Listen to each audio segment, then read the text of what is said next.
Assalamualaikum warahmatullahi wabarakatuh. Salam sejahtera bagi kita semua. Perkenalkan, nama saya Aina Jannatul Mawasa Fitri dari kelompok 1. Pada hari ini, saya akan mempresentasikan materi tentang sistem pembagian kekuasaan negara Republik Indonesia. Pembagian tersebut tertuang dalam Undang-Undang Dasar 1945. Penerapan pembagian kekuasaan di Indonesia terdiri dari dua bagian, yaitu pembagian kekuasaan secara horizontal dan pembagian secara vertikal. Yang pertama yaitu kekuasaan horizontal. Pembagian kekuasaan horizontal merupakan pembagian kekuasaan menurut fungsi lembaga-lembaga tertentu, yakni legislatif, eksekutif, dan yudikatif. Dalam Undang-Undang Dasar 1945, kekuasaan secara horizontal, pembagian kekuasaan negara dilakukan pada tingkatan pemerintah pusat dan pemerintah daerah. Pada pembagian kekuasaan di pemerintah pusat berlangsung antara lembaga-lembaga negara yang sederajat.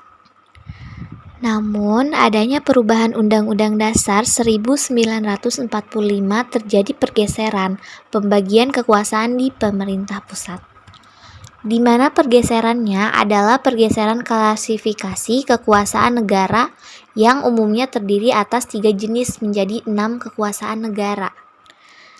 B. Kekuasaan eksekutif. Kekuasaan eksekutif merupakan kekuasaan untuk melaksanakan atau menjalankan undang-undang. Tidak hanya itu, tetapi menyelenggarakan negara. Pada kekuasaan tersebut dipegang oleh Presiden, di mana itu tertuang dalam Pasal 4 Ayat 1 Undang-Undang Dasar 1945, yang dinyatakan bahwa Presiden memegang kekuasaan pemerintah menurut Undang-Undang Dasar. C. Kekuasaan legislatif. Kekuasaan legislatif merupakan kekuasaan untuk membuat atau membentuk undang-undang.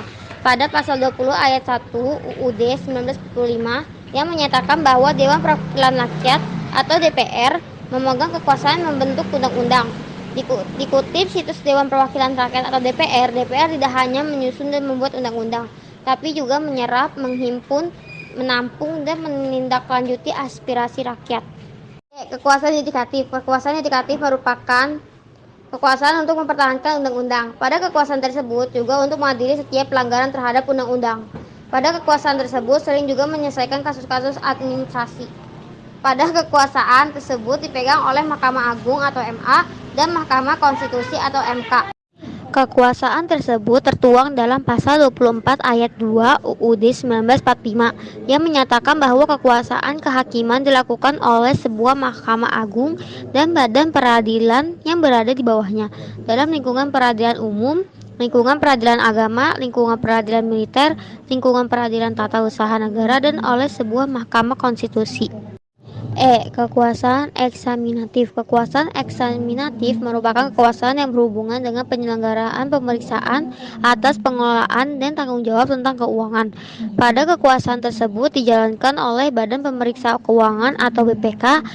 Ini tertuang dalam Pasal 23 Ayat 1 UUD 1945. F. Kekuasaan moneter. Kekuasaan moneter merupakan kekuasaan untuk menetapkan dan melaksanakan kebijakan moneter, mengatur dan menjaga kelancaran sistem pembayaran. Kekuasaan tersebut dijalankan oleh Bank Indonesia atau BI dan tertuang dalam Pasal 23D UUD 1945, di mana yang berbunyi bahwa negara memiliki suatu bank sentral yang susunan kedudukan, kewenangan, tanggung jawab, dan independensinya diatur dalam undang-undang. Kekuasaan vertikal. Kekuasaan vertikal merupakan pembagian kekuasaan menurut tingkatnya, yaitu pembagian kekuasaan antara beberapa tingkatan pemerintah. Pada Pasal 18 1 UUD 1945 menyatakan bahwa Negara Kesatuan Republik Indonesia dibagi atas daerah-daerah provinsi, dan daerah provinsi itu dibagi atas kabupaten dan kota, yang tiap-tiap provinsi, kabupaten, dan kota itu mempunyai pemerintahan daerah yang diatur dengan undang-undang. Pada kekuasaan vertikal muncul sebagai konsekuensi diterapkannya bahasa desentralisasi di mana pemerintah pusat menyerahkan wewenang kepada pemerintah daerah. Sistem yang dipakai dengan adanya itu dengan otonomi daerah, di mana pemerintah daerah mengurusi urusan daerahnya. Sekian presentasi dari kelompok 1. Terima kasih dan sampai jumpa. Wassalamualaikum warahmatullahi wabarakatuh.